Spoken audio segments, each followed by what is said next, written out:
അഭിപ്രായം അറിയിച്ചിട്ടുണ്ട് ഗവൺമെൻറ്. ജനങ്ങളെ ബോധവൽക്കരിക്കാൻ വേണ്ടി ജനങ്ങളെ ബോധവൽക്കരിക്കാൻ പോയാൽ ഈ പ്രവണത കൂടും. അറിയാൻ വയ്യാത്തവരെ കൂടെ ഇത് പറഞ്ഞ് മനസ്സിലാക്കി വെച്ചാൽ മതി. ബോധവൽക്കരണമല്ല ആവശ്യം. ഇത് തെറ്റാണെന്നുള്ള ഇന്ന് ഈ തെറ്റായിരിക്കുന്ന കാര്യങ്ങളെക്കുറിച്ചുള്ളതായ ഒരു വലിയ അവബോധം ഇന്നത്തെ യുവജനങ്ങളിൽ ചേർത്തിട്ട് യുവജനങ്ങളെ തകർക്കുക എന്നുള്ളതാണ്. അതിന് ഭരണഫലം എന്താണെന്ന് ചോദിച്ചു കഴിഞ്ഞാൽ കുറേ നാൾ കഴിയുമ്പോൾ മനസ്സിലാകും ഈ സംസ്കാരം, അമേരിക്കൻ സംസ്കാരം തകരും, യൂറോപ്യൻ സംസ്കാരം തകരും.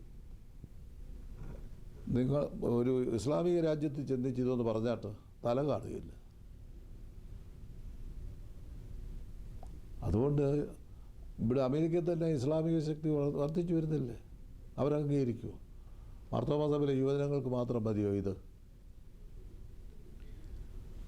തിരുമേനിയുടെ ഈ സമയം അതെ അതിന് ഒത്തിരി നന്ദിയുണ്ട്.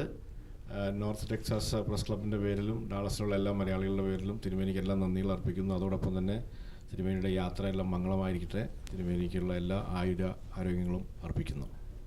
നന്ദി, നമസ്കാരം. ഞാൻ കുറച്ച് വിശ്രമം എടുക്കാമെന്ന് വിചാരിച്ചോണ്ട് വന്നതേ ഉള്ളൂ, അല്ലാതെ പറ്റിയാവുന്നു. തിരുമേനി മൈക്ക് ഓഫ് ചെയ്തിട്ട് ചോദിക്കണം. മൈക്ക് ഓഫ് ചെയ്തിട്ട് അതിൻ്റെ പുറകിൽ എന്തോ ഉദ്ദേശം